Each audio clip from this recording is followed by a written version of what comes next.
right in the center. He was in Southern he said he didn't have a drop.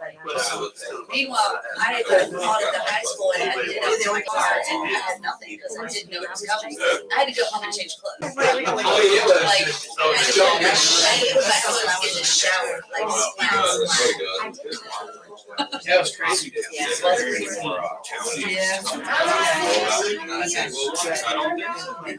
Thank you. You check. No problem. We're not trying to do a sneeze. Hey, Miss Sue, how are you? Hey, Jerry, how are you? Good, good to see you. It's impressive. Not stuff out of that. Do not that show.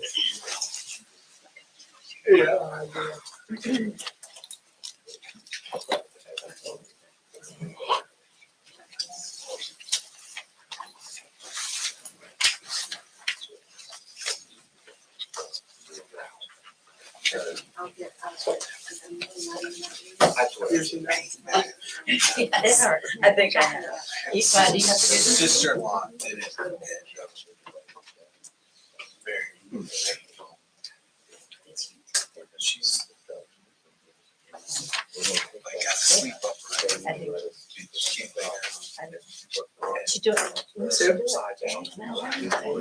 6, 7 months ago. So she's back now. She's not anywhere normal, but she can do this or something like this before you know what I mean? She doesn't have what she should have, but it's better. Of course, I mean, my sister only 4 Saturdays a day, It might have been some. and lo and behold, those senators lose their sound for the week. Our special, I have a thing, you know, I have so we really have thing that somebody loaded me for that. Okay. And then she I'll go has on my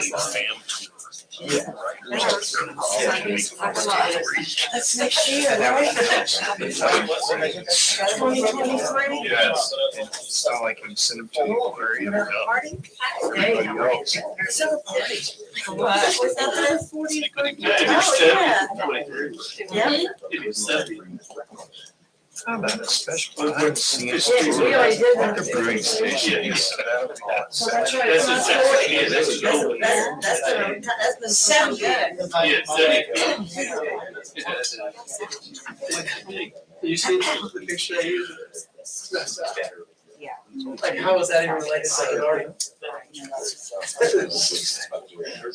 That was. Well, I just, that didn't happen. Especially if you.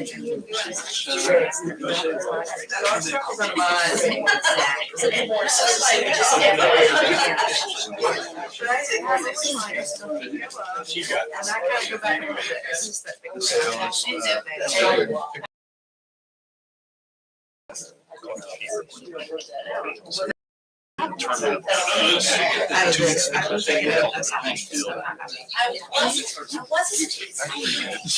We've been in hair and makeup. Yes.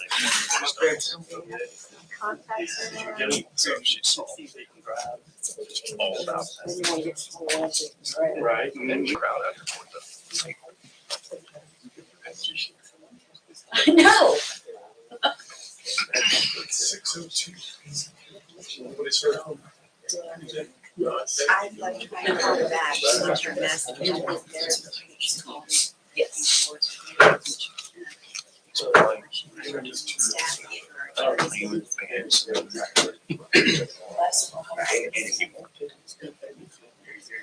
But whatever.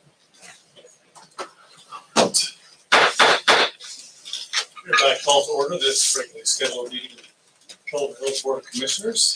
Thank you all for being here. Hopefully BJ will join us shortly. Would you please join me in the pledge of allegiance? Pledge allegiance To the flag of the United States of America and to the republic for which it stands, one nation, under God, indivisible, with liberty and justice for all.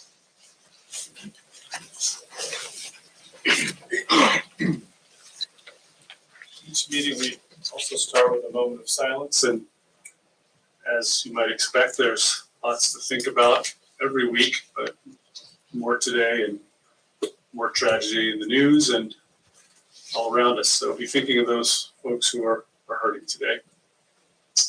Take a moment.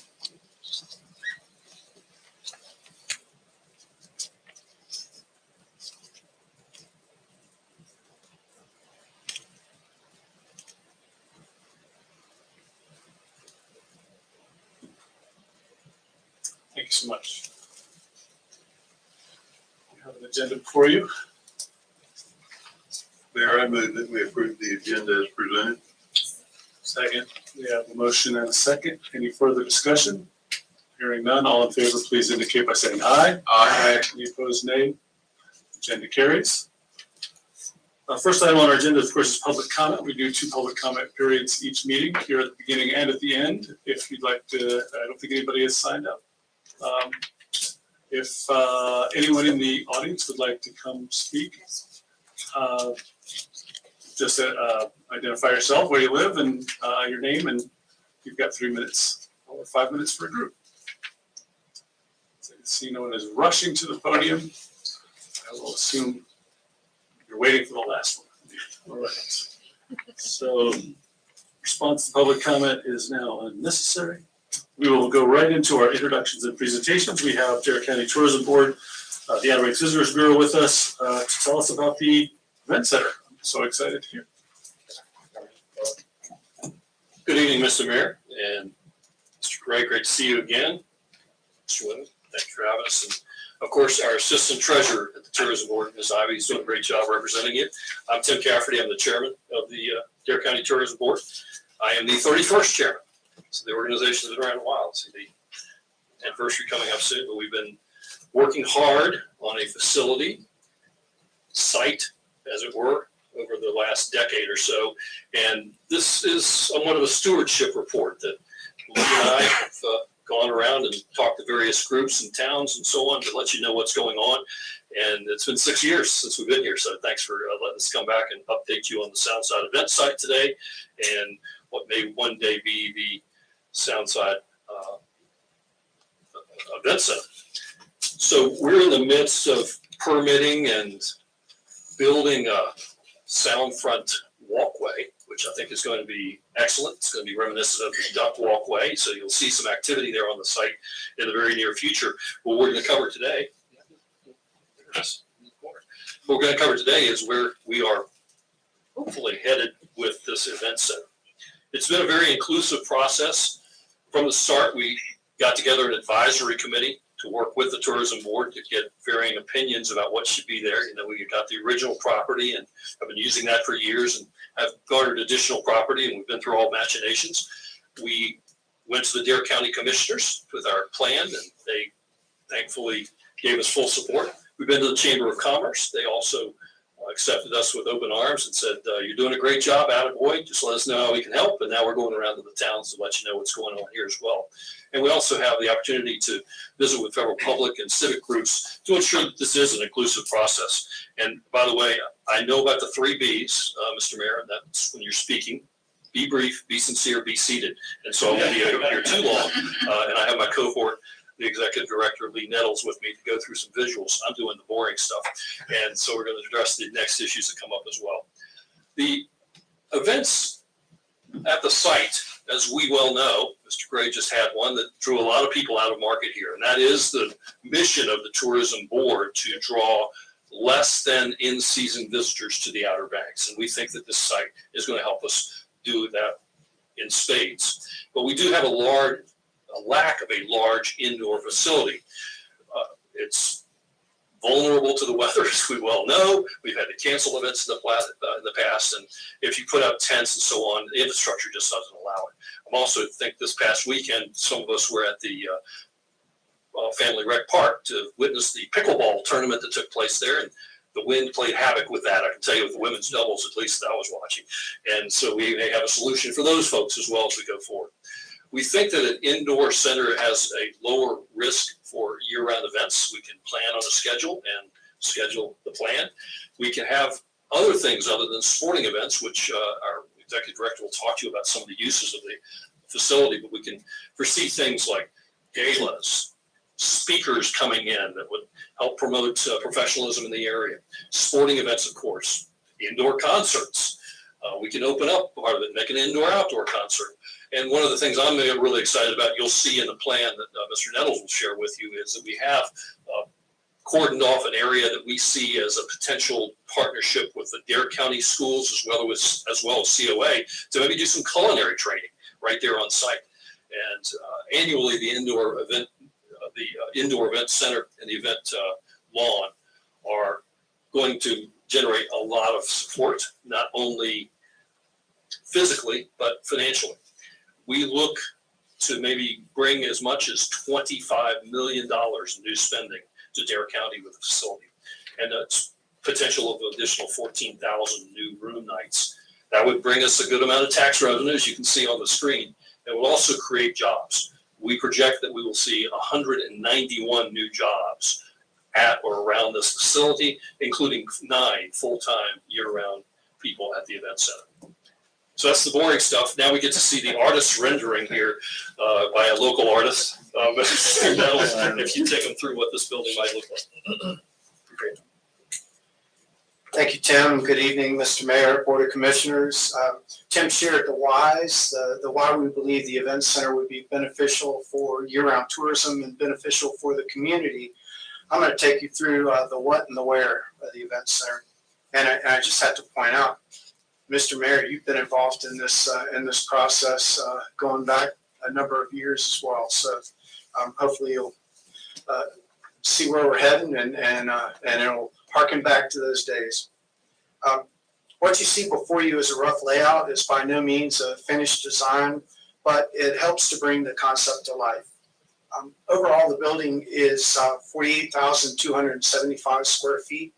And just for a couple of points of reference, that's less than half of the size of the old Kmart, which was around 110,000 square feet.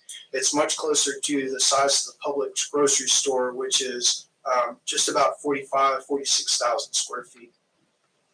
The main portion is that orange rectangle. That's about 26,000 square feet. That's an event hall. The gray bar that's at the bottom of the diagram is a retractable wall that could be opened to connect with the outdoor event lawn. I'll show you more on that in just a second. The dotted lines within the main hall would be retractable air walls to provide more flexibility on the event sizes and layouts. This was a big goal for the event center plans overall, to that it be flexible and able to accommodate a variety of uses. The building is intended for events and activities with 300 to 2,500 people. It can accommodate more than that, it can do less than that, but really 300 to 2,500 is our main focus. And part of the rationale there is we want to add to what the community has already, not compete with it. Our largest facility, we can seat 400 at Pirates Cove, but it's not completely enclosed. We can seat 250 at Hilton Garden.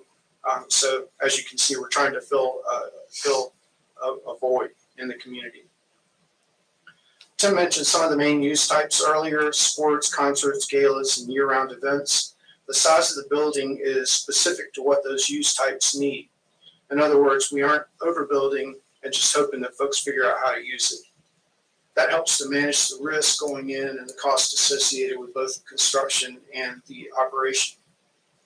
Importantly, these types of use expand on what we already have instead of taking a flyer or banking on some business segment that we don't have, namely conventions. That's not what our market is, and we're not hoping to build a building and then they'll magically appear. The K that you see in that diagram is the culinary training facility that Tim mentioned. Originally, we started off thinking of it as just a kitchen for the service of the events, and we thought that there was a much bigger opportunity tying in with the schools, as Tim mentioned. So, and in fact, if we can establish a training facility like that, our hope would be that it would attract potential workforce to the area for training and help us with workforce issues that we of course have. The lobby can be used as a pre-function area, sizable space, and in support of events. The other smaller orange block is a versatile space that could be used for meetings or something else entirely. We've talked about using it potentially as locker rooms or redesigning that space, depending on how sports go.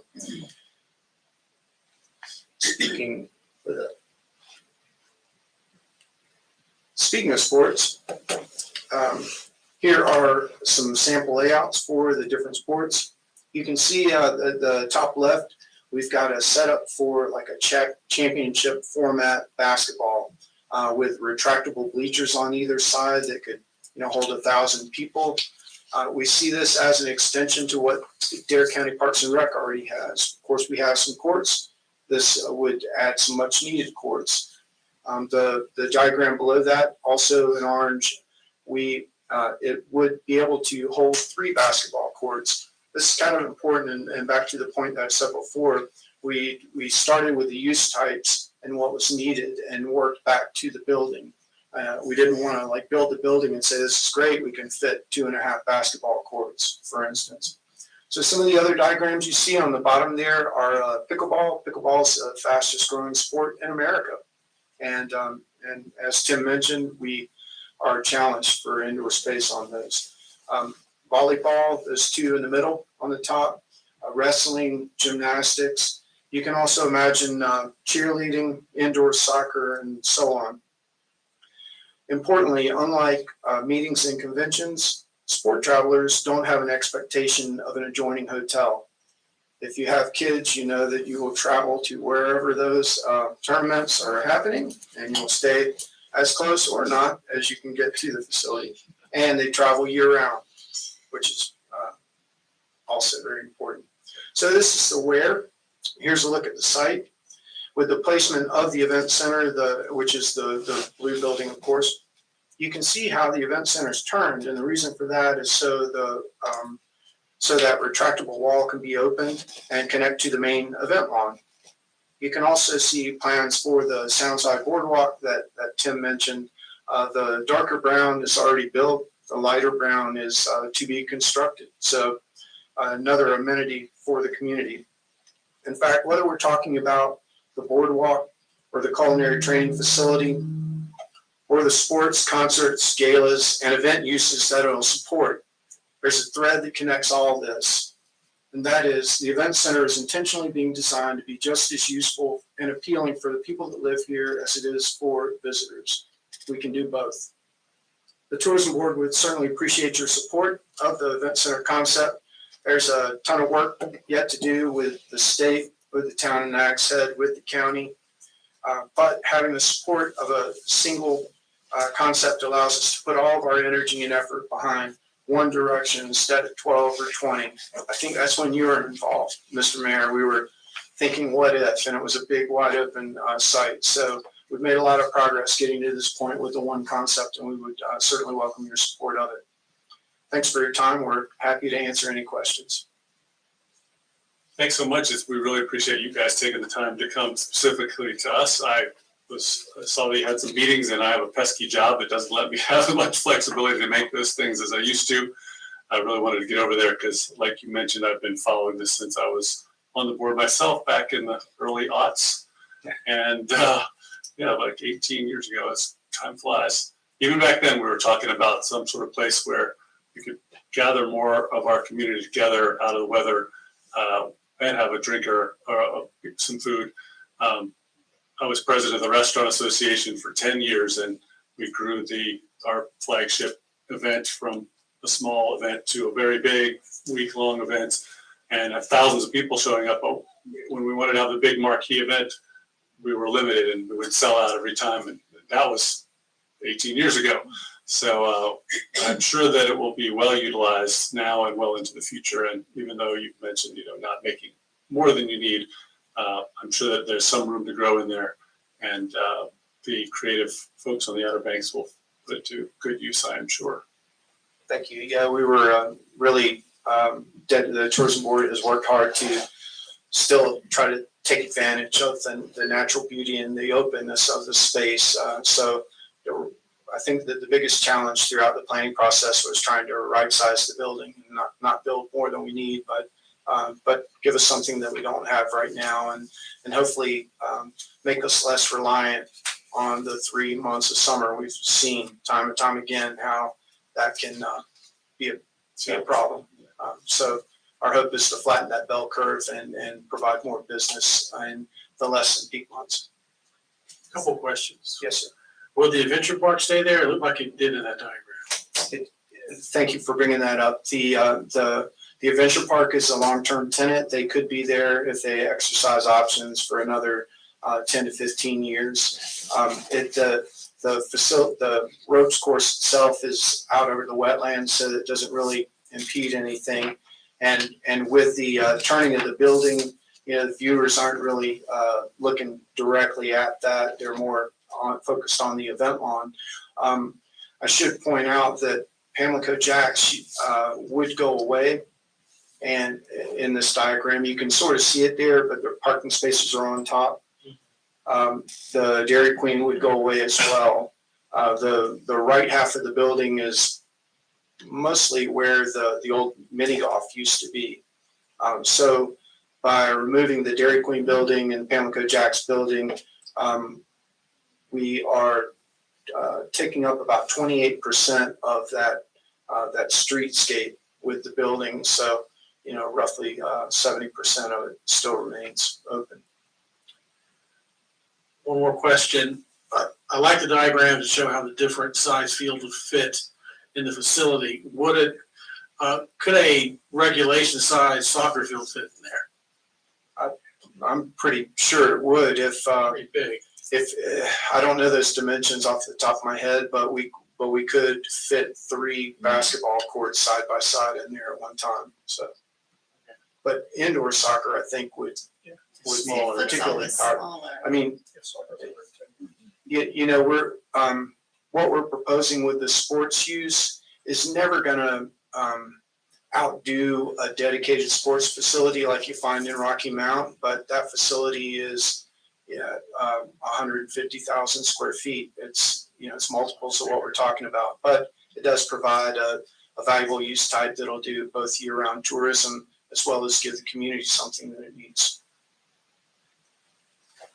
It's a great looking plan, because I'm super familiar with it. I realize it's a big bump up in parking. All the events that we love to go to, that's always been a challenge that you have to ride a bus or walk in or bike in. It's going to make even the outdoor events even more enjoyable. And like you said, it's very sensitive to the viewscape. And from an architectural standpoint, I can imagine that the glass that faces southwest will keep you warm in the wintertime, but when the sun sets farther to the northwest, it'll be shady in the summer. So somebody's been thinking that through, I'm sure. The parking spaces are an area where we need to work with. Nags Head, their ordinance was developed without consideration for a facility like this. It doesn't exist, of course. So if we built 2 ordinance, all those parking spaces would need to be paved, but I don't think that's the intention of the town or the tourism board. So the size of the building is another area where we're going to have to work with them. So a lot of work yet to do, but we feel like there's a way, and I think you've got the support of this board. I hope I'm not speaking out of turn. I was just going to comment that I did do an event there, and it was our first time for doing an event there. We were well pleased with the facility and more than pleased with the help from staff. They accommodated us in every way, but we had people that came from Philadelphia, and we had people that came from New York, and we had people that came from Texas, all over. And I think, I'm pretty confident that I can say this, every one of them were at the west side of this site looking out over the sound saying, wow. I mean, the site is just so amazing in the view that it has and the amenities that it offers. I think this is a huge step in the right direction. You guys are to be commended for this. Thank you. Very good. Boardwalks alone are going to be a big step up. It's really exciting. One day that boardwalk will extend to KDH. There you go. Time for us to sit down. Thank you. Thank you very much. Thank you. Very nice. All right, next item on our agenda is ongoing business. the golf carts. Yes, sir. The board had a presentation back in April from, gentleman from Ocean Atlantic Rentals, asking you to consider allowing golf carts, in town. They were speaking specifically to the west side, of our town. And the board had asked the staff to review what, concerns or issues that we saw. And in the memorandum before you, you have the town attorney's review and you have the police department's review. Without going through this and reading what you've already read, I will tell you that Assistant Police Chief Dana Harris is here this evening, and of course, as you can see, our town attorney is here. So I'll ask if the board has any questions of any of these gentlemen or anything that I can address. But our recommendation is that the board would not allow the golf carts on the town, in the town, seeing that there really isn't any way to just limit it to the west side. Well, there was a lot in the package, board members, and I think we really appreciate all the work put in by staff, particularly the different departments and Mr. Farnell. It is a tricky one. There are communities that integrate golf carts very seamlessly. When you look at, when you look at our layout, the memorandum points out the challenges of the destinations people want to go, and those things wouldn't be allowed, particularly crossing the bypass or getting to Miss Helen's or ABC store. It said all sorts of things that cause really tricky enforcement issues that would be, a bunch of negatives for the people involved and for the departments that have to deal with it. I live in the west side. I think a lot of us do. All of us do. And because we know our own neighborhoods, we know they don't all connect north to south, so that presents a problem too.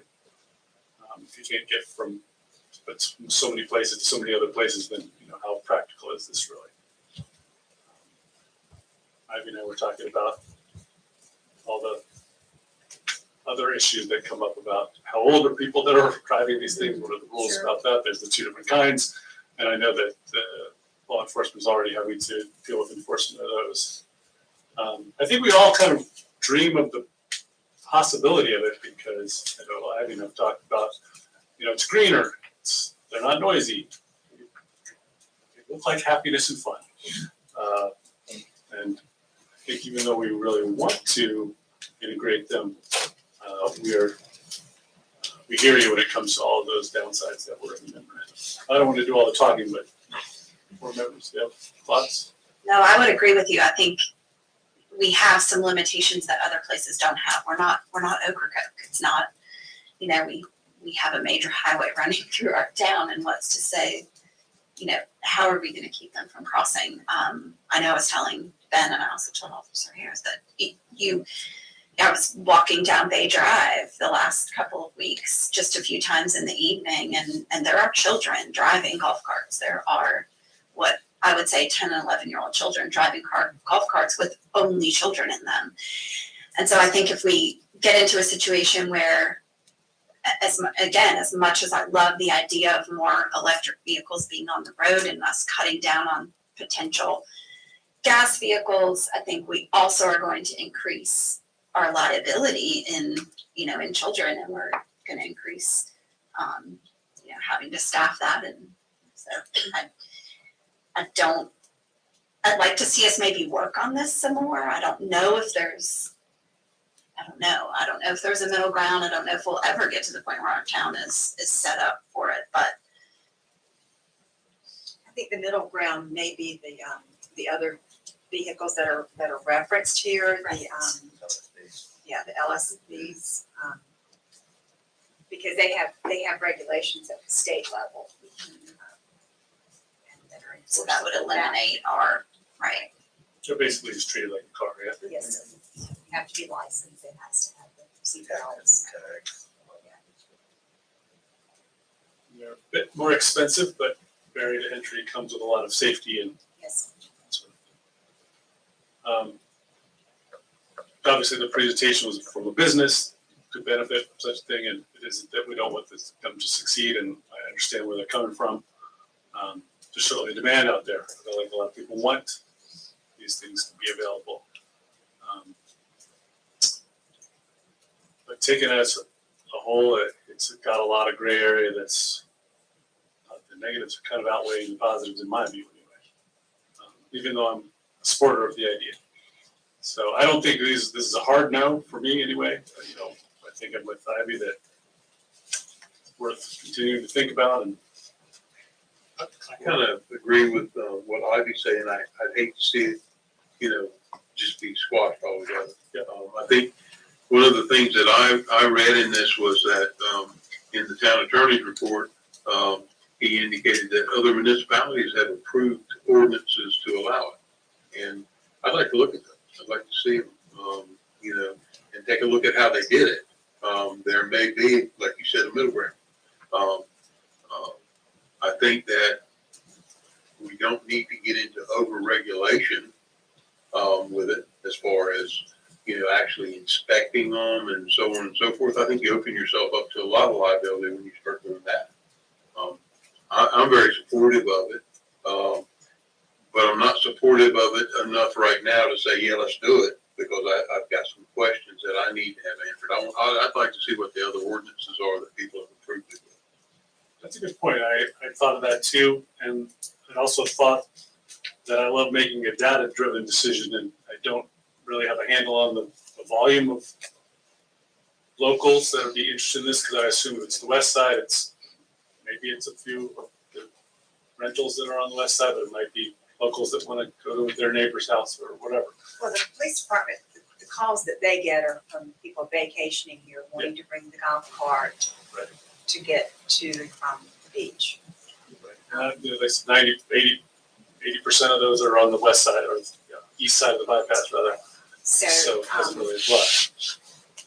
Right, but certainly we can, in fact, Casey had shared with us, I did. Wendell. I did attach Commissioner Gray to that, which again, it's not the only, it was just an example, but the town of Wendell, which of course is a more centrally located area than we are, for sure. Maybe not with the main thoroughfare, but it is an example of an ordinance that was crafted to their suit. So, Do we have any towns here in the county that have done this?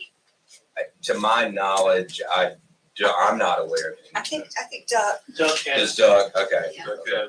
but they're unique, they're private streets, and NC 12 is the only thing that gives Very access good to point. crossing. They don't have Yeah, and the street they can't cross is away from the beach, not where they want to go, which is the beach. And even the through streets in Duck that are governmentally maintained, it's not by the town, it's by the state. There are a few state roads that run Sound to Sea there, but none that the town has any responsibility for. So, I like the idea of maybe looking into some more. I like the idea of golf carts, but I do think that don't quite fit our town layout right now. Studying it some more, see what other towns are doing, and to work on it some more, see where it goes. It's complicated. It's kind of not easy to say no. It's not very easy to welcome it either. So it needs a little more work. I think that's what it seems like there's a consensus there. we will do that and report back to the board. Thank you. Thank you very much.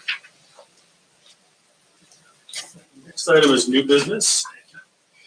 A non-charitable special event, use OBX.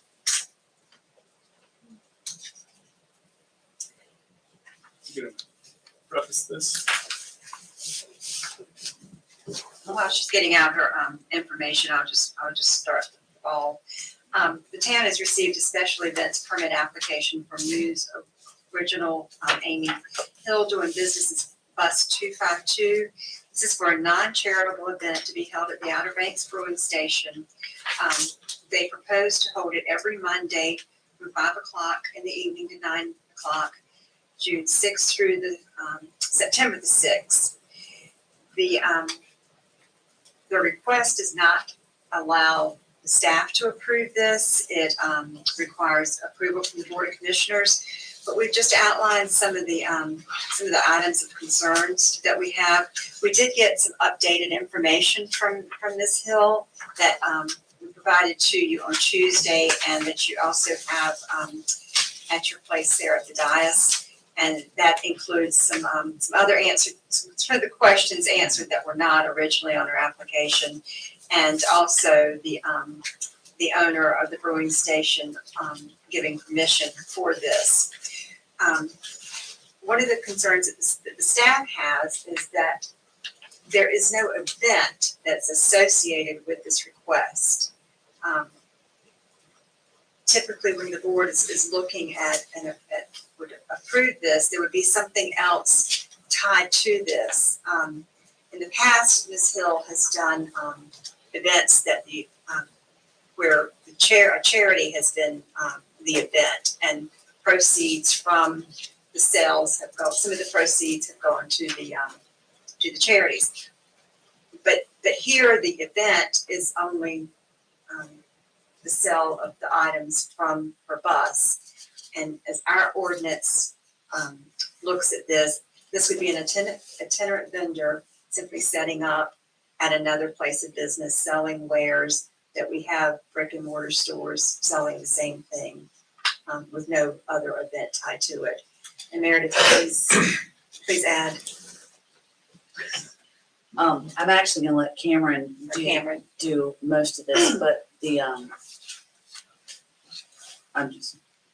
lost my train of thought. I'm sorry. It just went away. It just went out my ear. You didn't sleep well. Well, Debbie hit most of the info on what's being proposed as a non-charitable special event, but really as an itinerant vendor requesting to set up an existing restaurant with an outdoor dining activity area, which is a special use in the commercial zone. That special use doesn't include retail sales in that space unless it's part of the special events in our special events ordinance. Originally, there were some issues with the application. It just wasn't completely filled out. And additionally, the owner authorization that was received at a later time, it didn't have any signature or anything other than just it was a memo from the owning manager. In Word document form. Yeah. So we would require a signature to be with that as well.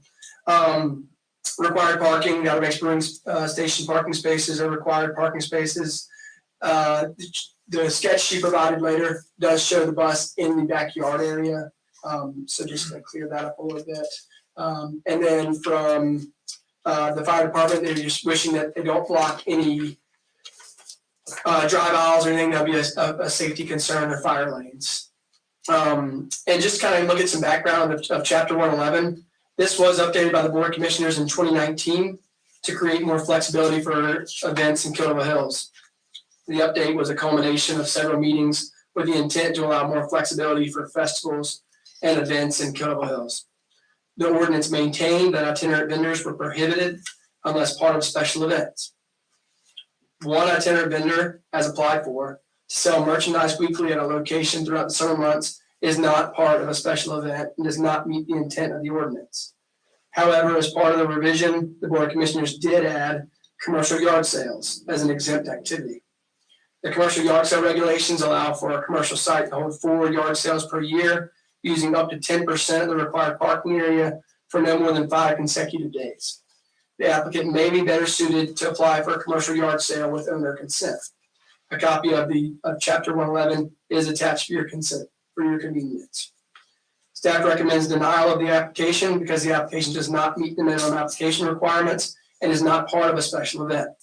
Additionally, staff recommends the applicant work with a commercial establishment and apply for a commercial yard sale permit. The commercial yard sale was presented to Ms. Hill, and she did state in an email that it wasn't enough events for what she's requesting. So that's why she's coming to you tonight, because 4 events isn't what she's looking for. She's looking to do it all summer. So we'd be happy to answer any questions in particular with our special events ordinance or looking at land use questions. I did.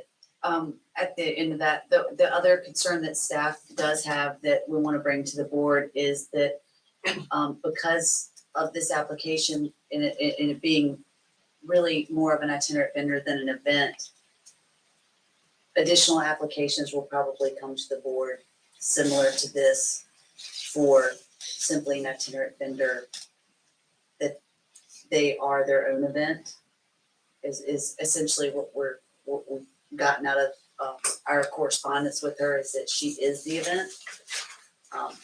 And that does bring some concerns, and particularly for our brick and mortar businesses, summer months are when they need to thrive.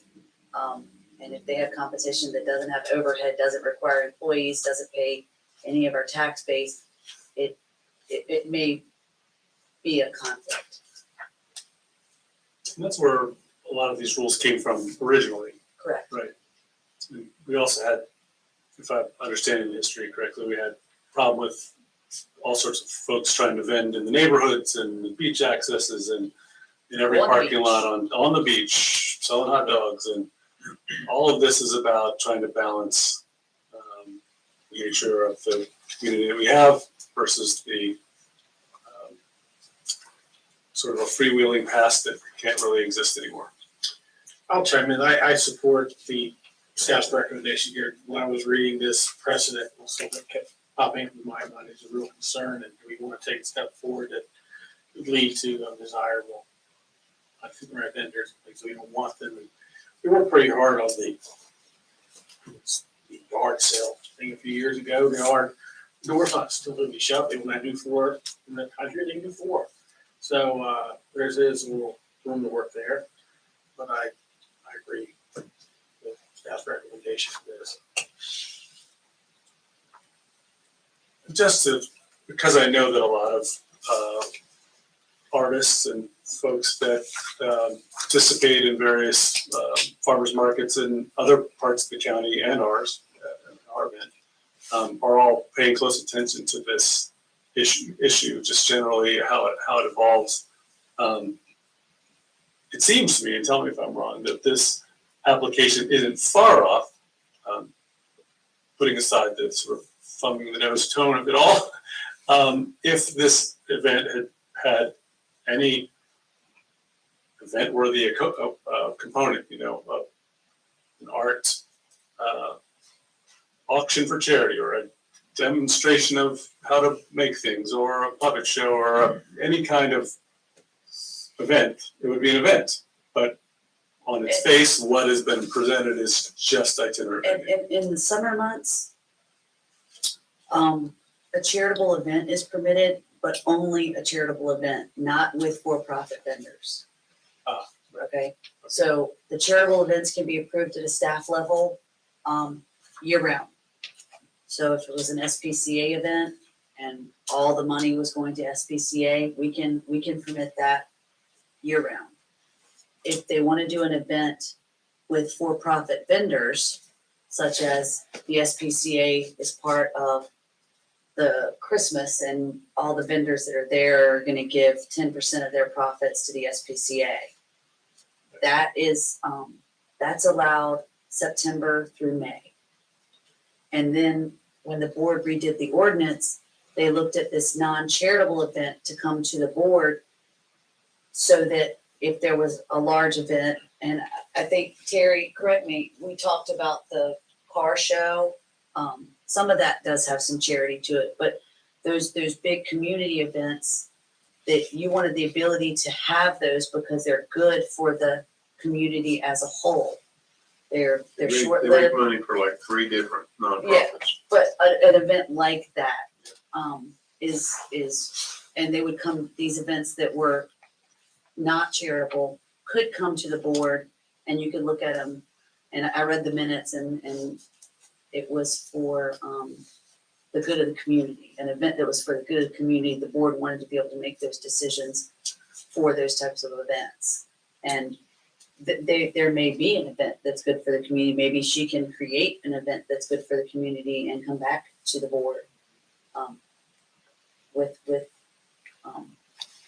a little more. Yeah, and I have something to add to that. I mean, also looking at this request, I mean, it's not a single event.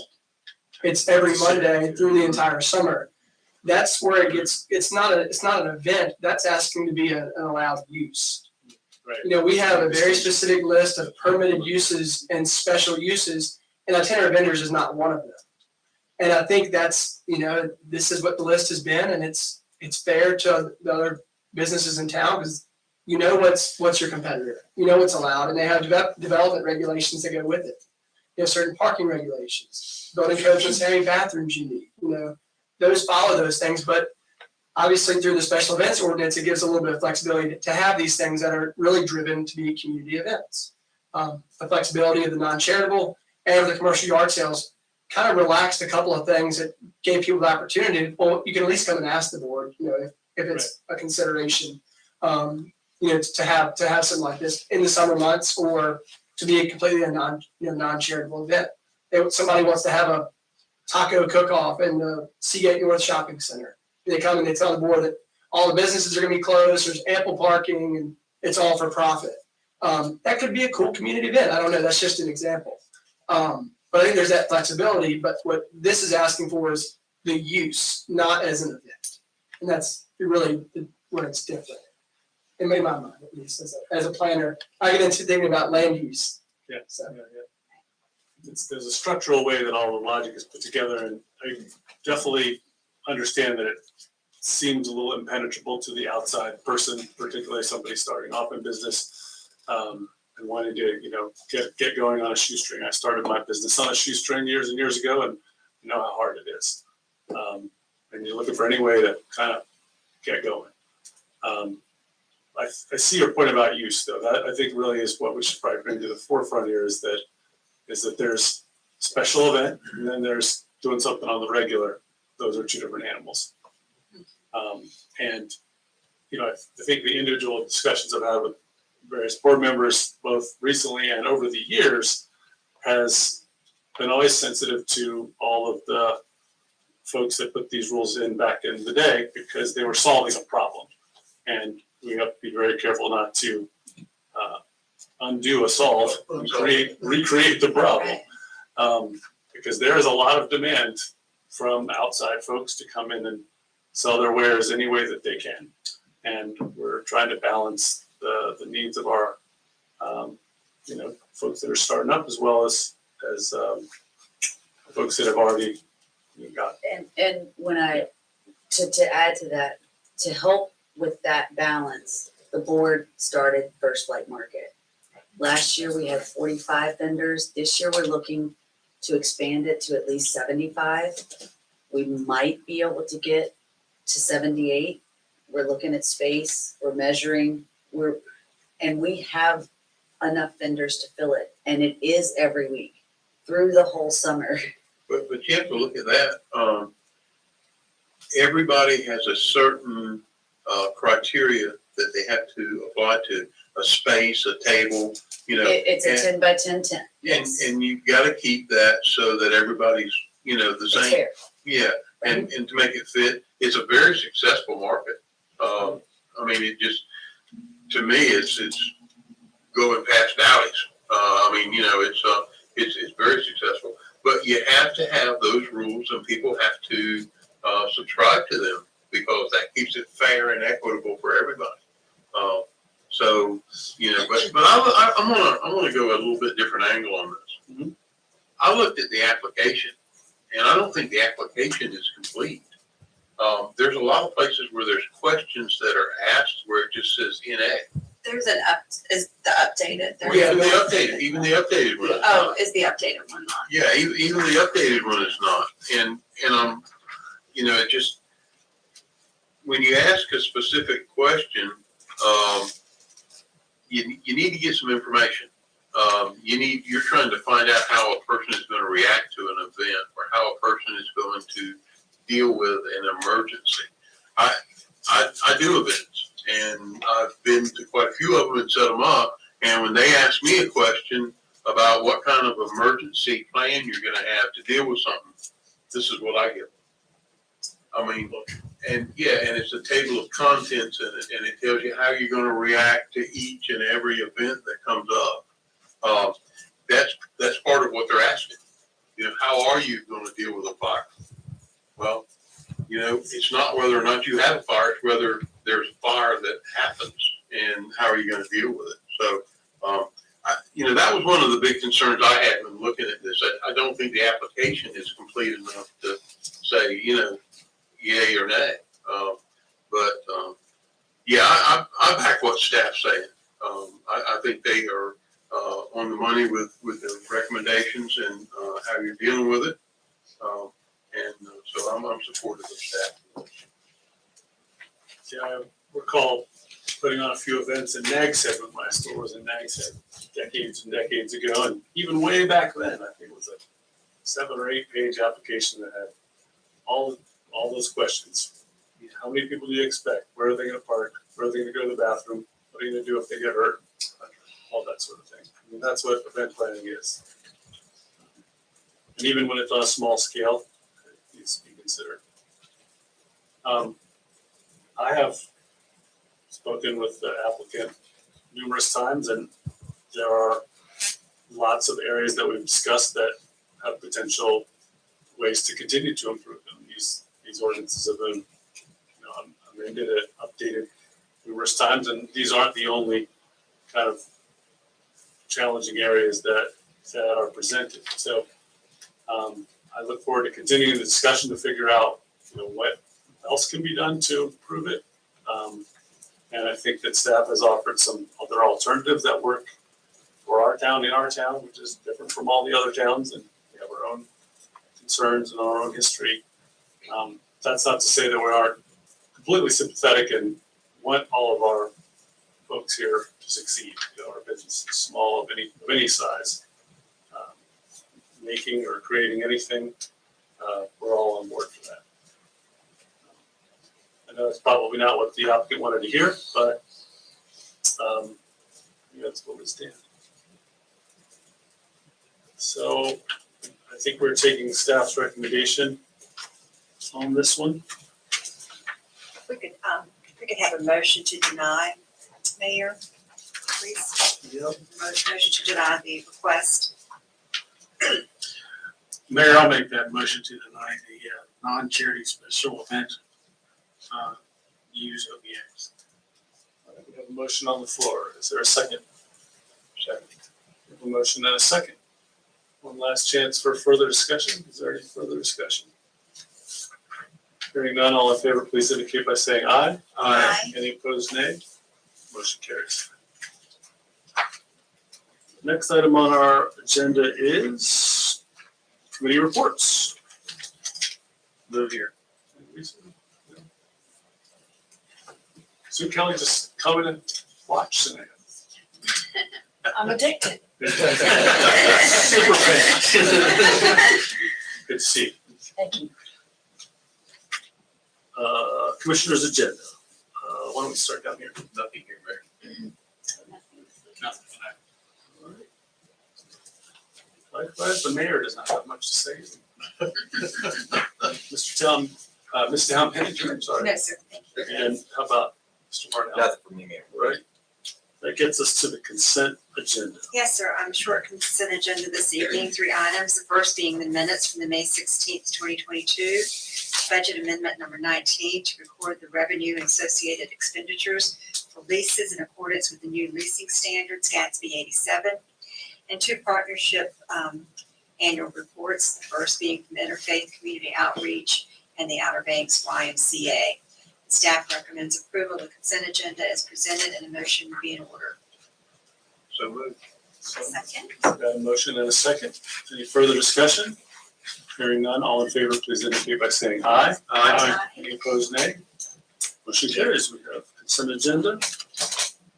And some budget work session. I'm going to ask for a moment of personal privilege because I ran in here without making my usual sign. We need you some seating changes. Take a couple minutes.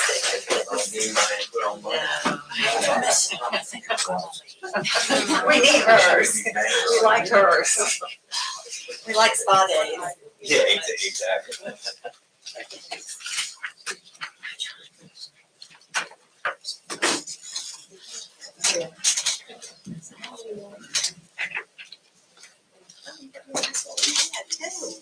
Give Angel a pass. Yeah, absolutely. Thank you. Appreciate it. Yes, sleep, chief, I said, y'all. Very family. I eat cheated about with the sticks too, so that's something. Yeah, I'm sticking stitch, I think stick. Must have dropped. That's right. It's a sharp little shower yesterday. I'm going to take a road trip.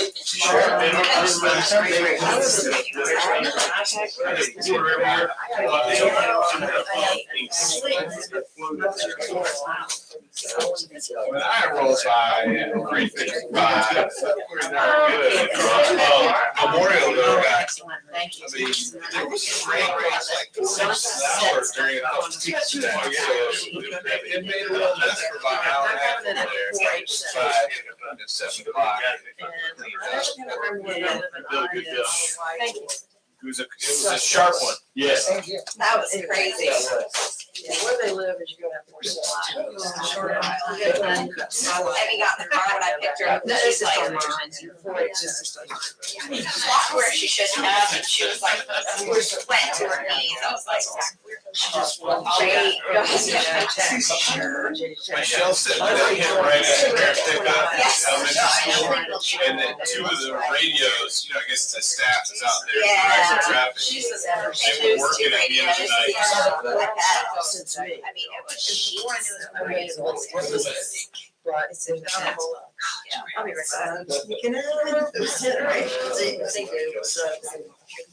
Again, I can't, so she's, I wanna say it's 25 years. She's gonna be better than Terry texted. so now all we need is a lawyer. Yeah, me too. The Usually we usual. would check in.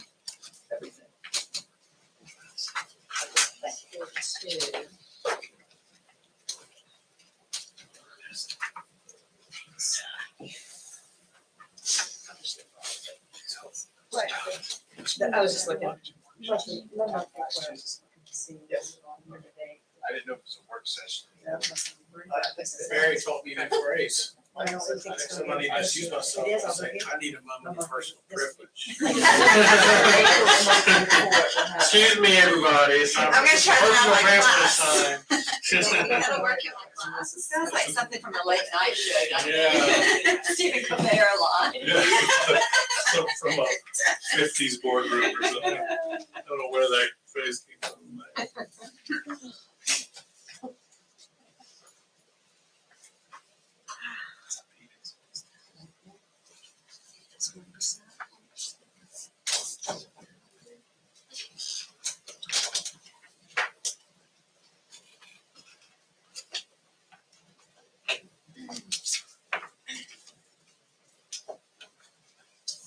Terry, did you hear about the budget?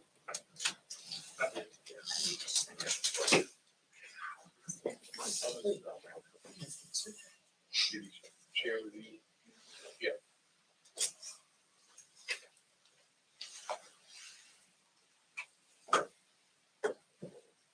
All right, if everybody is well rested, I will call us back into session. I'll turn it over to you. Thank you, sir. All right, let's go through this recommended budget, see what you think about it. As you know from the budget message and then just some of the general highlight information, it does not recommend a tax increase either for the regular tax rate or the MSD. I'd like to just point out some items that we are recommending changing in our fee schedule.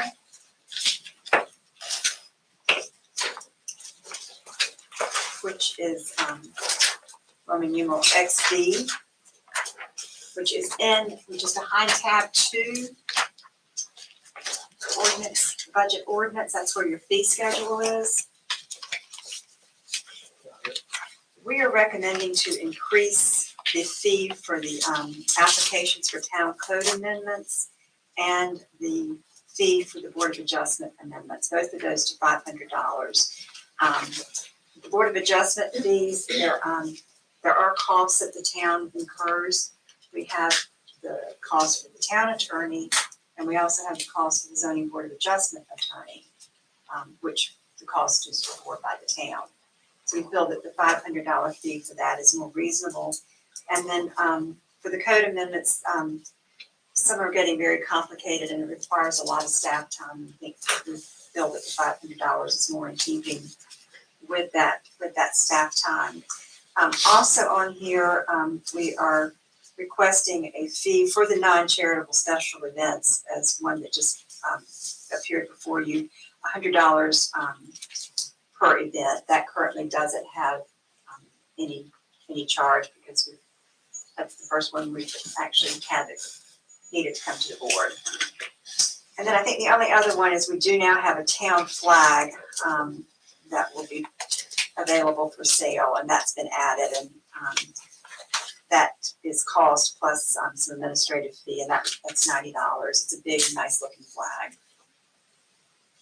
I think other towns are closer to 500 too, I think, for those adjustments and things. I know Nags Head is. I reviewed all the other towns and this was very much in line with our neighbors, yes. It's just funny that somebody just mentioned that to me recently about Kitty Hawk. And I'm like, well, I think ours is lower, so I don't know. It is. And the fee for the non-charitable, the charitable special event review is still free of charge. Terrible stuff. Right. Just Good So point. that's just to not make in that here. clear, because We definitely want to support that.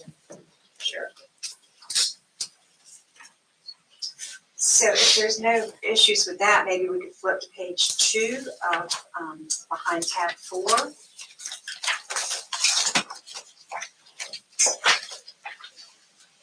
And these are just some highlights of the revenues. As I said, there's no increase in the tax rate.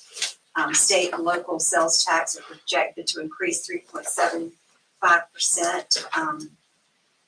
Occupancy tax is expected to remain at the 21-22 level during the first half of 2023 and decline 12% in the second half with updated levy percentages. That's due to the fact that the shared revenues would change. Land transfers projected at the 5-year actual average. Power bill, which is based on the street mileage, is scheduled to be the same. Revenues for general sales tax and electricity is based on projected energy consumption, is estimated to be at the fiscal 21-22 level. And then you have the water fund administrative costs allocation, which is based on a ratio formula applied to share cost. The revenues, which we get on page 4, have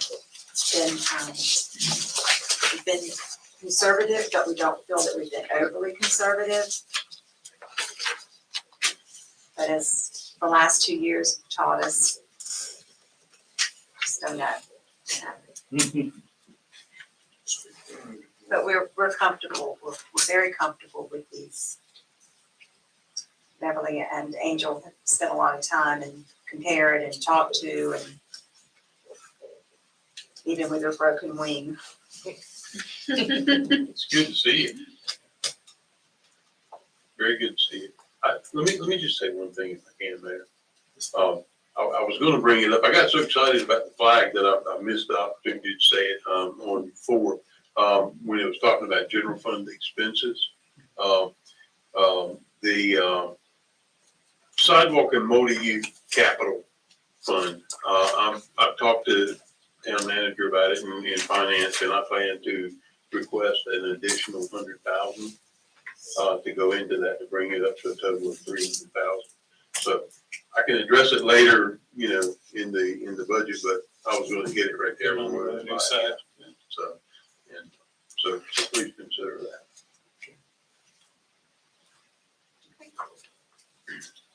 Sorry about that.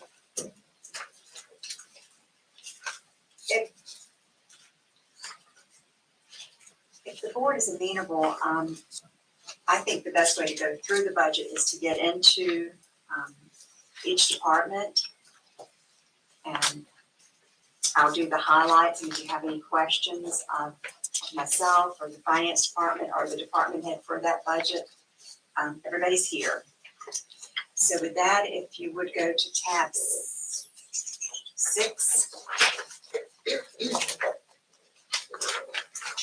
Page 14. We are recommending a 6% COLA, and you'll see that reflected departmentally, and that's for the general fund and the water fund employees. In the administration, we're continuing to recommend funding of town-sponsored special events, such as the 4th of July fireworks, Christmas at the Town Hall, the Ice Cream Social, Trash Attack, and continuing with our community service, Community Appearance Commission. And their funding is recommended at $5,000. And I think that's a great investment.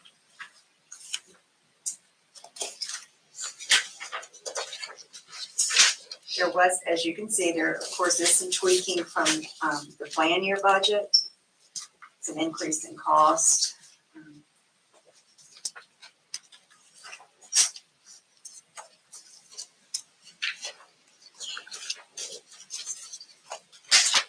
Continue to recommend the partnerships has been established and that we're currently working with.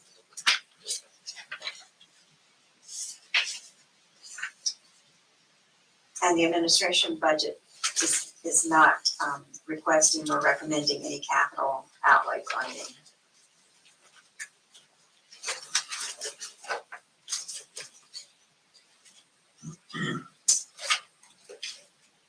On tab 7, we go into the building and grounds. Page 18, touch on some of the highlights. We have the debt service for the Public Works Complex. Capital outlay items include $50,000 for mezzanine at the Public Works, $100,000 improvement ADA compliance. Continuing with Meekins Field, $250,000 to upgrade lights and add a roof over the hockey rink and aviation. $164,200 in improvements to aviation, and bless you, $30,000 for beach access improvements. Both the capital reserve for shoreline and recreation facilities looking at $75,000. And as we get into the planning department budget, you'll see where we're looking at consultant to update those. So we are looking for that, just to start back increasing those funds to get the money to do what they recommend for that. You've got your line by line on 19 and 20. And then the particulars of some of those things I just spoke to on page 21 and go into a little more detail. Do you have any concept of what the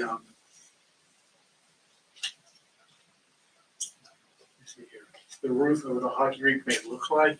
What kind of, how it may, I mean, I figured it'd be a little more expensive to put a roof over it than that, but I'm not an expert. But do we have any concept for that yet?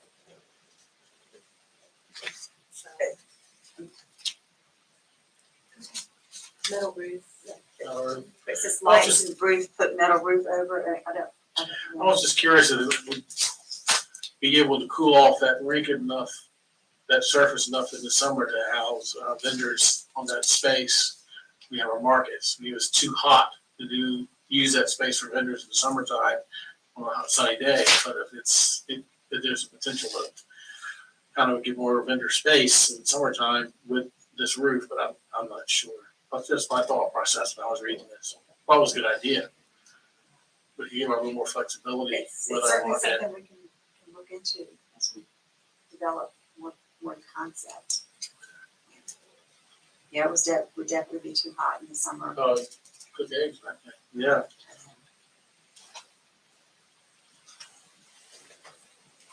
So just take my 2 cents in here too, as Terry did on the other one. We all have our little pet things that we think that would be great for the town, and I'd love to see a little more love being given to the beach accesses. I love them and they're nice and rustic, but I've seen some work getting done and handrail here, cap there. But there's plenty of opportunity to do a little sprucing up there where I think the citizens would appreciate it. Comes to showers and lighting and, general maintenance is another part of it, but.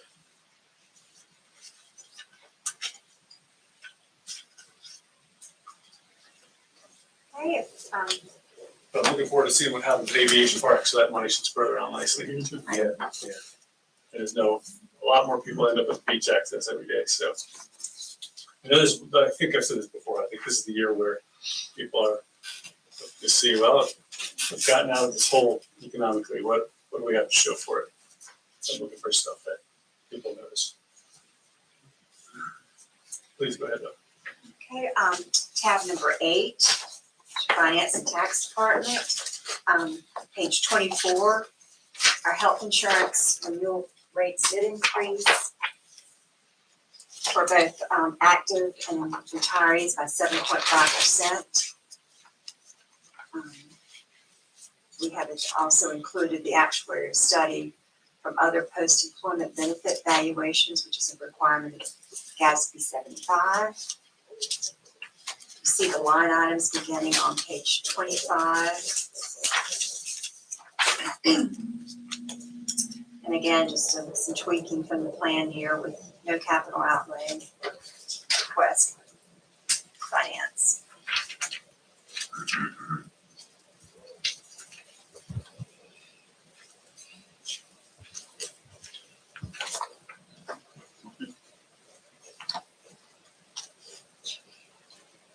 Tab number 9,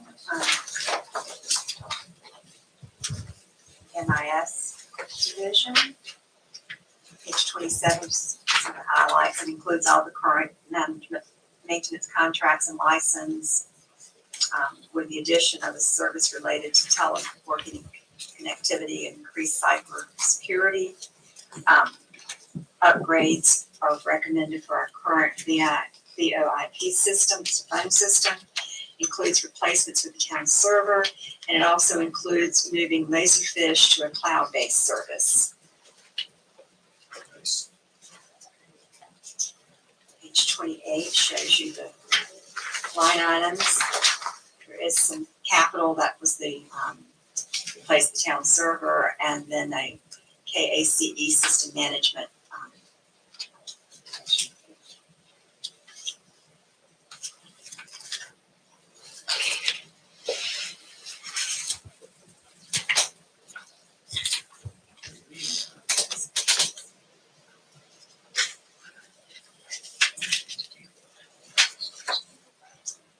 Tab number 10 is our fleet maintenance division. See the highlights on 31, page 31, trying to estimate gas prices. Been interesting, but as of this budget being presented to you, our wholesale supplier, and we're budgeting 3.750 a gallon for regular unleaded and 4.250 a gallon for diesel. Just charge back to the individual departments based on usage. This includes addition of an air pressure generator on a service truck and a new tire balancer, and includes some computer and system updates. Page 32 has your line items. And the capital there is for that tire balancer.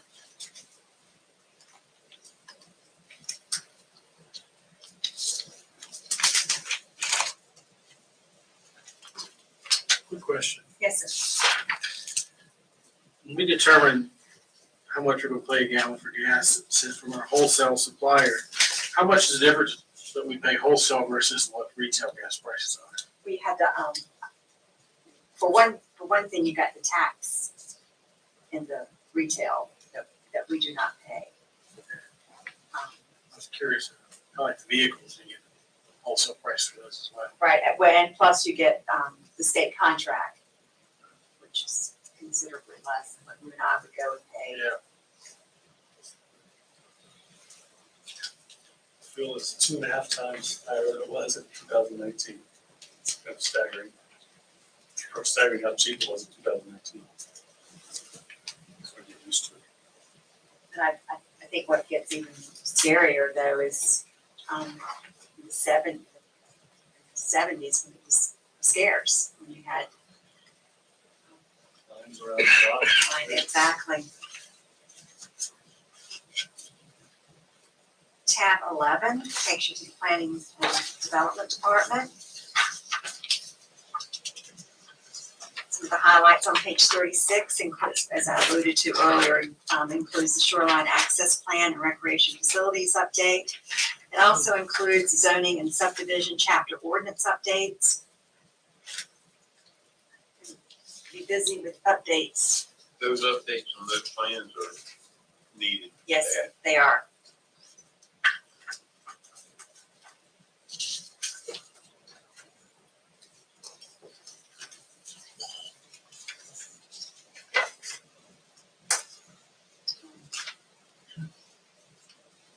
$37 is your line items.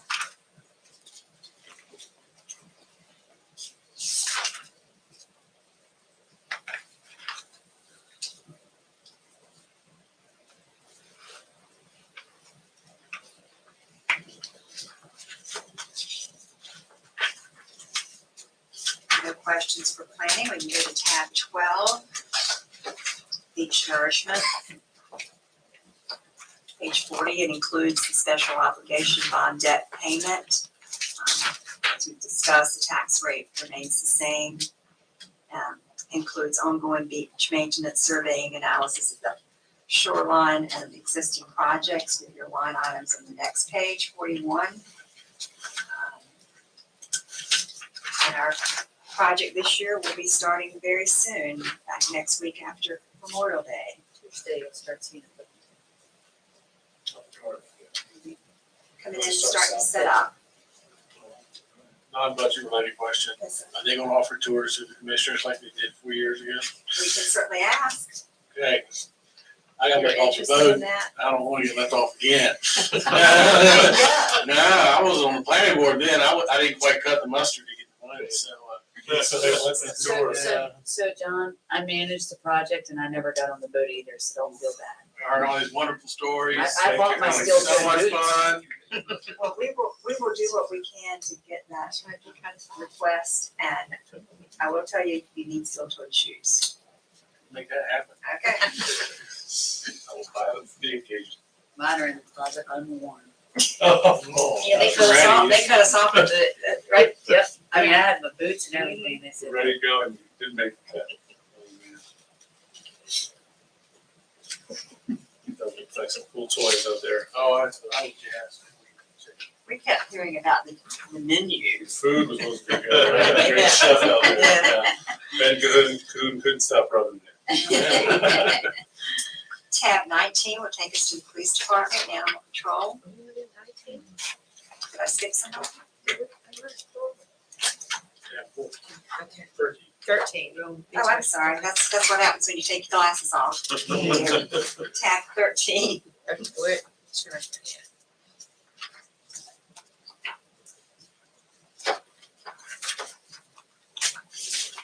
Some highlights on page 45.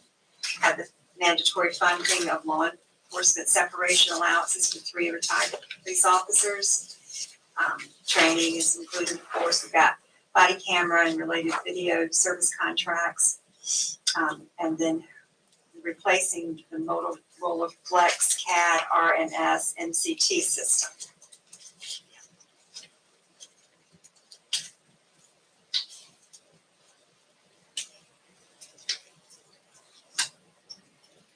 And that, what you're actually seeing in your budget for that is lease payments.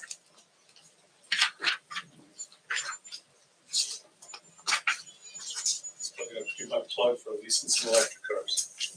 Yes, sir. I know we're not gonna put any cruisers in or fire trucks just yet, but you know. Well, as we outlined in the message, we're continuing to look into that and even to the degree of maybe incorporating some charging stations at our parks, to help the folks that are driving the electric cars, and maybe while they or their children enjoying the park, charging the vehicle. Just trying to work out some of the things that we're just not familiar with how we would handle it. But we haven't forgotten. Gotcha. A couple quick questions for Assistant Chief Harris. How many, just spitballing it, how many miles do we put on one police vehicle per year? Well, it depends on the officer, what they're working, where they have to go.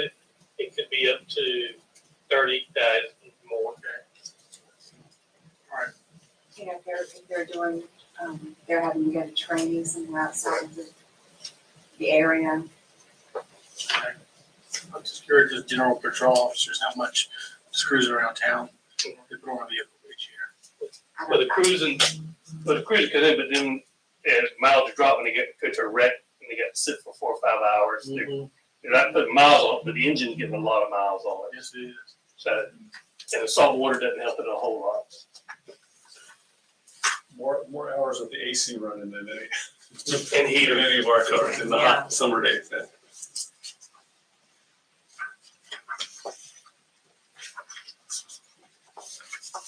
Animal Control, tab 14, page 51. Continues to be a very hardworking two-people division.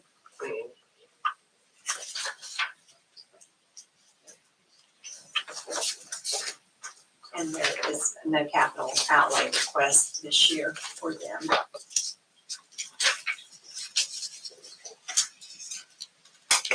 There's no questions there. 15 takes us to our fire department.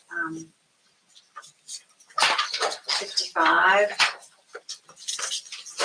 course, includes the training for certifications, includes health and fitness screenings for both the volunteers and the career firefighters, and we are looking to replace the 2000 KME pumper fire truck. A question in the fire department, I saw that we were replacing a roof. Did I read that right?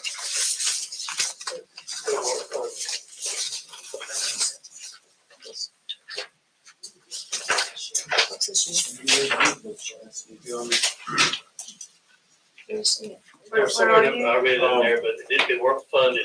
They asked if it didn't, OSHA decided it didn't have a fund to it. Oh, we didn't We fund didn't it, have okay, it okay. planned, yes. Oh, plan year, oh, yeah. We did. Yeah, That doesn't show up. so but it's not funding it, okay. Okay, building and grounds. I thought it was already My done. mistake. Wasn't it completed? We replaced it this year. We've got it. Gosh,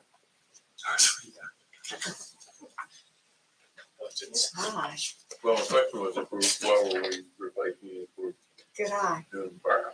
Well, But I made a mistake and didn't follow through and read all the way through on it, so.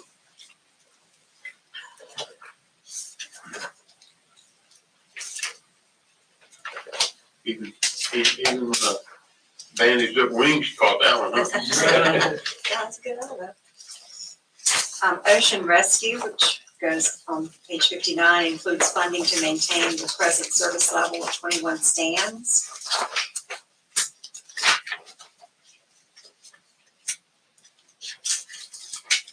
I have a question on that. How is, and this is just a general question, but the hiring this year, are we competitive, or do we fill all the spots? Do we, because there's not It's tough hiring. there's not much of a change, right? And it's a tough hiring environment. We're a short season, so I'm just, We're looking pretty good right now, Commissioner. Like you said, it is a tough hiring environment and everything right now, but our numbers are looking good to start the season. It just gets incredibly difficult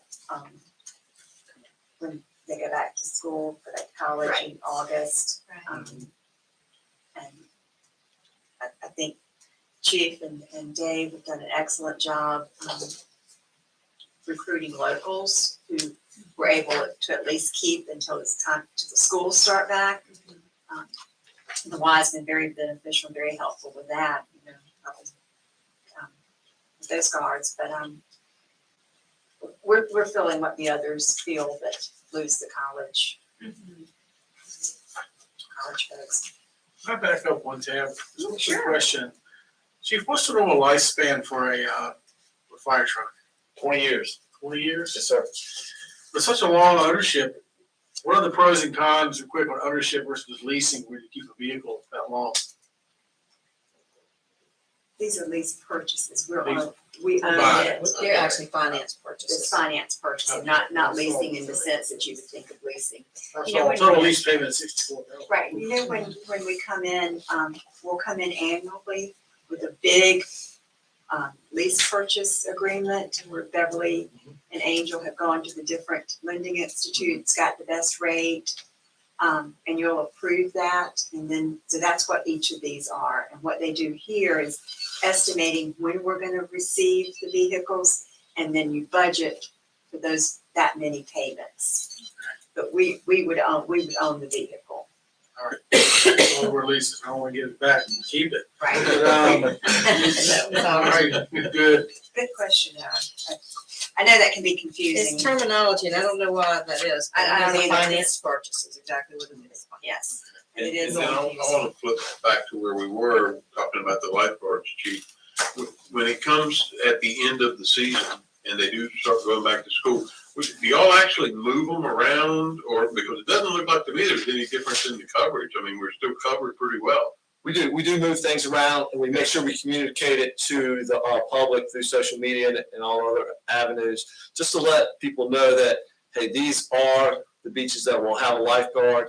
And we announced that we are having challenges due to school starting and college getting back and everything like that. So y'all do a great job with the coverage. I mean, it's, you know, it doesn't look like to me it misses a beat, so. And we try to increase those roving patrols also with the trucks and then the four-wheelers also. Dave pulled the stands that have Yeah, the police numbers good job. in front of it and all that Right. when it's that time of the fall. But yeah, we got some very busy falls, I know. Yeah. And spraying, I mean, already it's been. Yes. It just doesn't look like it changed as much, and we got the coverage we need, so they're doing a great job. Okay, are you ready to go to 17?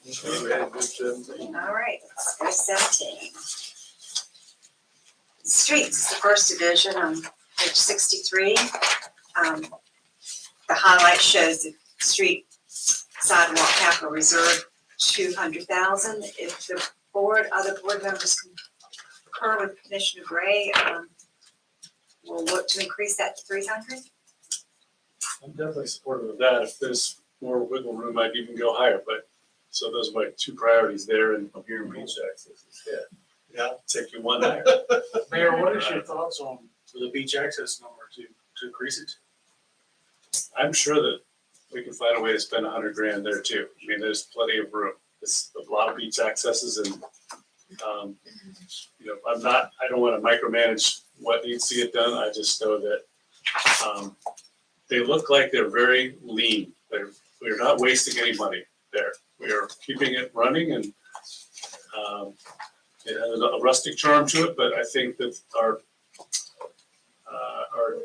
population and our tourism base is evolving Yeah, to there's 100,000 in the maintenance for beach access. maintenance. In the Okay. maintenance section. Okay, So maybe in I'll addition look it to the 75. The 75 is a reserve funding, but there's also major improvements. I think the major improvements were 30, right?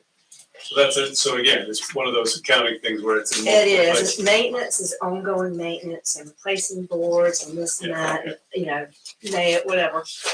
I think it was 30. It is, yeah, it's 30 Maybe that's is more for, right size for that. for additional major improvements. I don't know what that plan is, it could be a gazebo, it could be something else, but it's big, you know, major capital. That's where we did the Prospect access bathroom, that money a few years ago. So, yeah, but yeah, the ongoing maintenance is about, is it 100 or 105? 105. Okay, that seems a little more. Yeah, it's more in line with what you're thinking. Right, gotcha. Okay. And the capital reserve is something that we would use when we apply for grants, right? Right. Typically, To leverage it out. and so as we do our update to the shoreline access plan, and the board continues to contribute to that, then we can apply for grants and use the capital reserve fund for either new accesses or full rebuilds, larger, like full tear down rebuilds.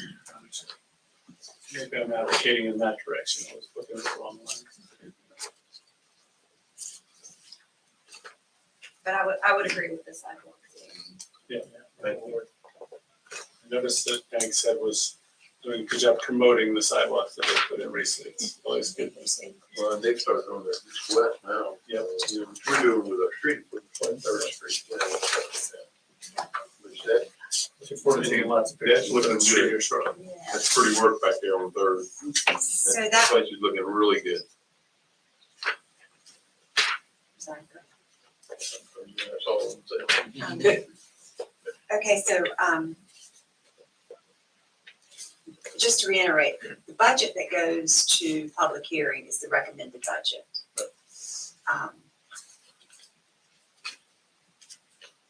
The budget ordinance that you adopt will include an additional 100,000 for sidewalk,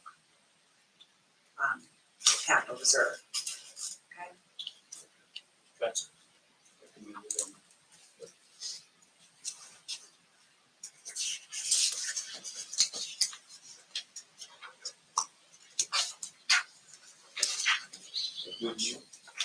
Yeah.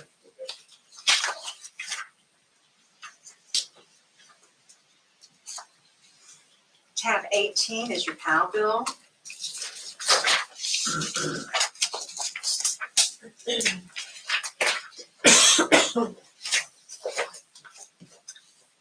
Then we get into solid waste, which is next tab.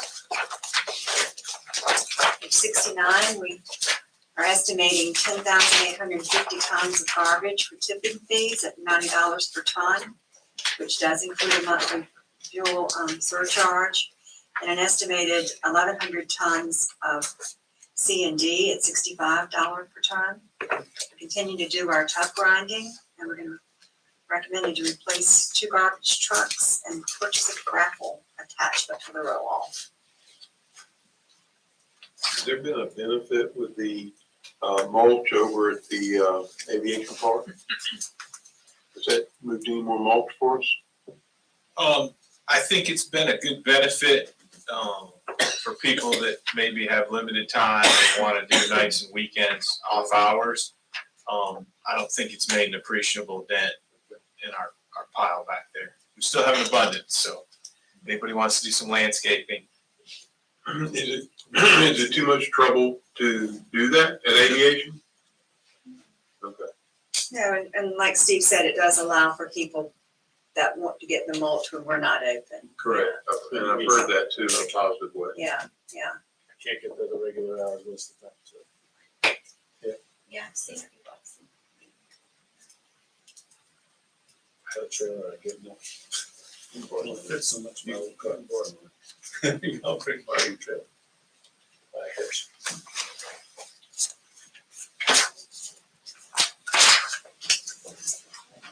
No questions there? A lot more rollout cars, I saw, have that budget amendment a while back, Yes.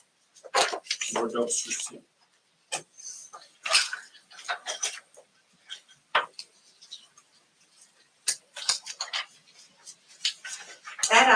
That concludes the general fund unless there's any other questions or go back or comments.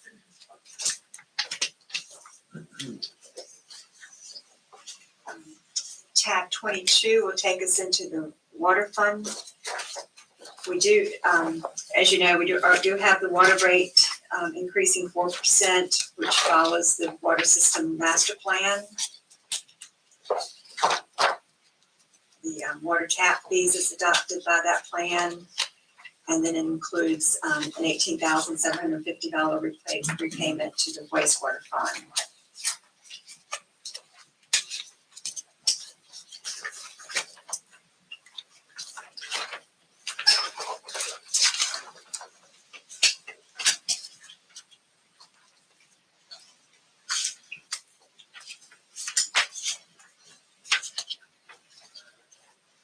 on page, tab 24, page 82.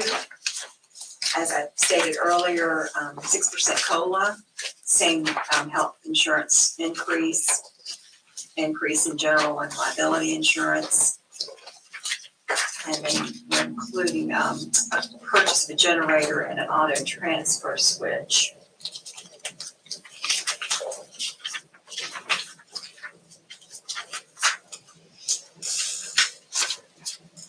That is the capital outlay you see on page 85, 30,000.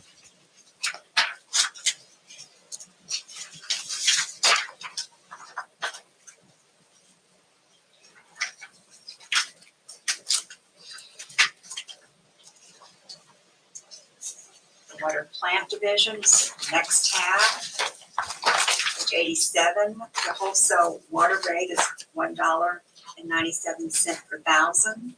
This includes an 8th Street tank wash and tank maintenance contract.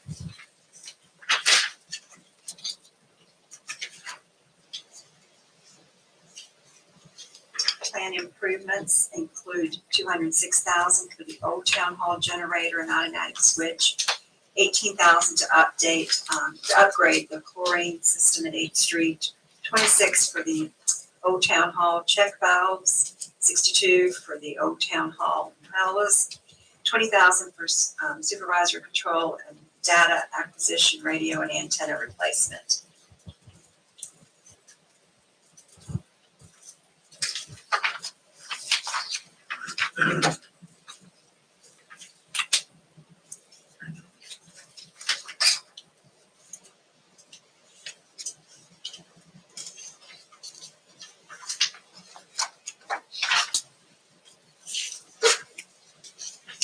The water tower was out long ago already. I'm fine. Do I? I was looking at a big spike for, what was the big capital outlay? But that was the water tower. Felt like it was 5 minutes ago. We're getting ready.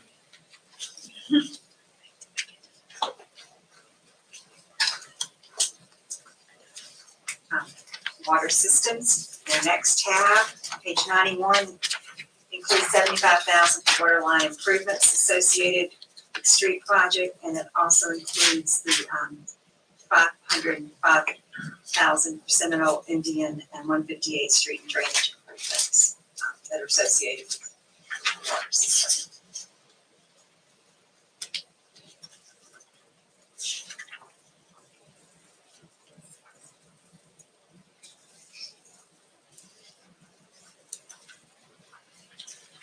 Will this plan for Seminole run the length of Seminole or just from Indian to 3rd Street? Indian to 3rd. Disconnected to pieces. Yeah, it's the portion that we had planned to do this year, but then when 3rd Street went all the way to Bay, it became too big. We portioned that off.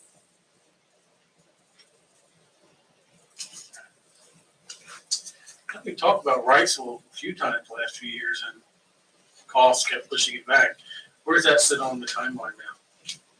That's the out year, the following year. So we'll do Seminole, the water main replacement on Indian, the drainage improvements on 158 and up to Durham near the bypass next year. Go out to bid, hopefully late June, early July. We'll be to you guys in August or September to present bids. We'll complete that next off season, and then Wrightsville the following year. And we have applied for grant funding For Wrightsville, for Wrightsville. which we should know July, August. Very good.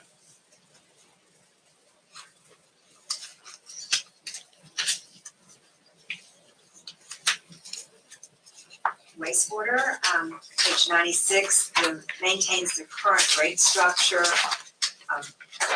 base charges as outlined in the wastewater fund capital improvement plan.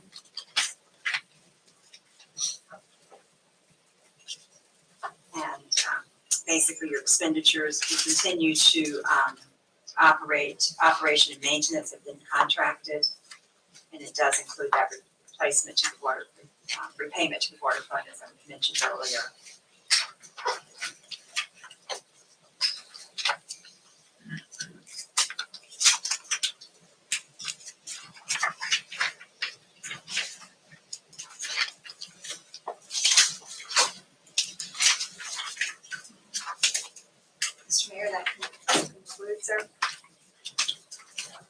recommended budget. Extraordinary thing, I was just thinking in the back of my head, how you've seen it, progress over all these years and all the things that have been accomplished. Reminded me of the report you put together about how many sidewalks we've built in the last 10 years and the water tower, and things just keep marching on. And eventually Beacons Field will be done, and we'll excited to celebrate that. And I know everybody that lives on Third Street will be thrilled when that project is finished. I took a drive back to Collington, not our part of the world, but Collington, all that. They're gonna be glad when that's done too. Oh, absolutely. And just, I know you all had this in your budget, and just a lot of really good information on this one sheet. That may help you with some talking points. You need that for your constituency. Yeah, nicely done. Yeah, this is great.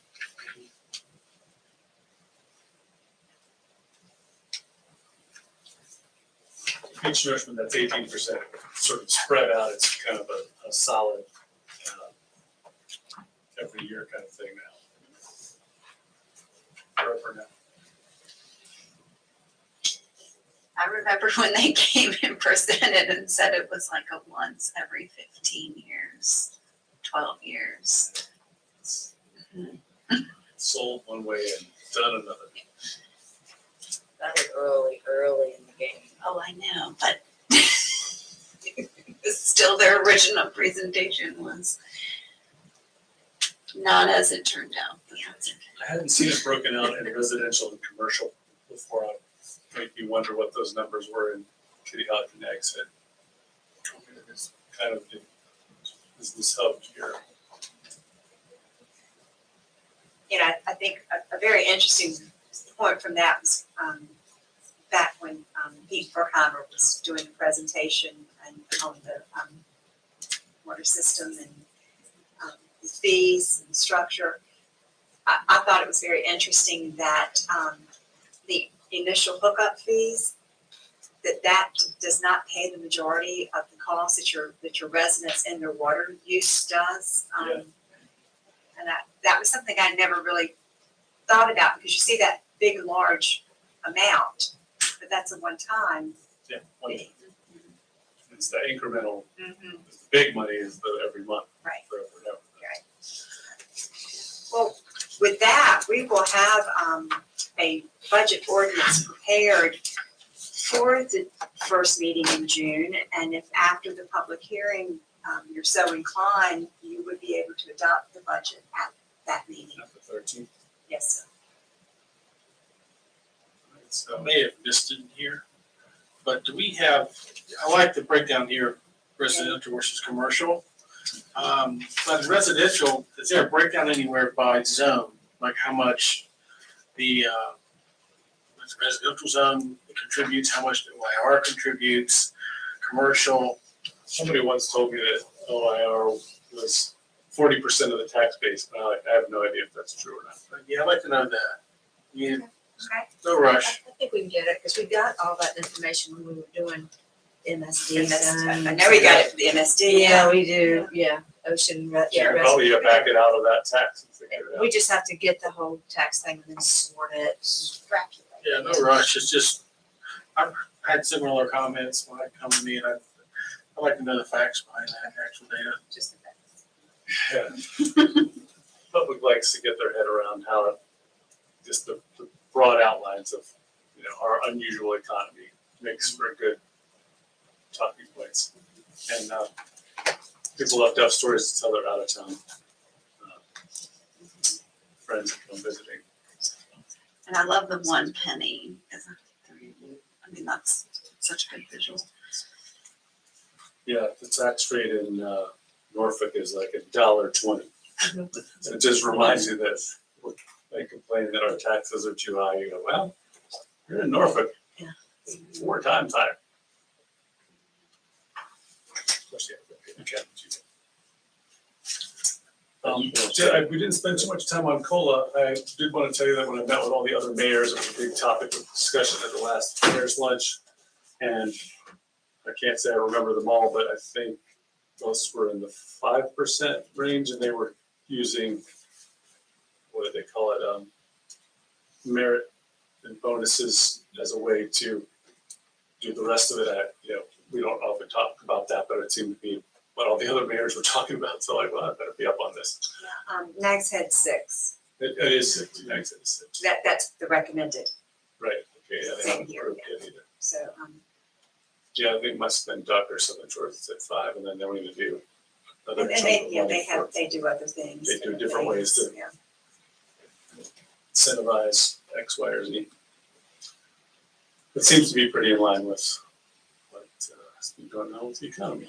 I just wanted to say again that, it's a pretty clean budget and a very nice budget. Y'all did a great job. You and your staff continue to amaze. Yeah, Especially in an unusual time. y'all Yeah, I did agree. very nice. Great. And it's a big team effort. I mean, It is. all the heads- department heads. Department heads do a really good job. They do it. You Get know, their information to Beverly and Angel and, Yep. in her department with Ron and everybody has a role. very, very good. I agree. Thank you. In tourism, they talked about how badly the cities got hurt in Raleigh and places that were counting on business travel. That was down dramatically, 40, 50% for a huge chunk of time, and I don't think it's ever really recovered, and we've been fortunate out here. Absolutely. Well, business travel, concerts, other events. All that stuff. It must have been tough budget time for those sporting budget folks. events. Yeah. They're growing like crazy, and then they had this big hit to the revenue side. It must have been a tough budget time for them. Thanks for all you do. I'll keep on digging in it. Try to get my Please head let us around know all if it. you have any questions. Please give us a call. Thanks so much. So now, Mr. Mayor, will be your last public comment. That's right. Lest I forget, all these people came here to speak. They're all watching on the interwebs, as far as I know. Have to show up to talk now that we're post-COVID. So, last chance for public comment. Seeing none, I will close public comment. And we need no response to it, so we're down to that last motion. Mayor, I'll make a motion, we adjourn. 2 seconds, so that basically says we're adjourned. All right, we're adjourned. Thank you. Thank you. Very good. So well. Sir? Thank you.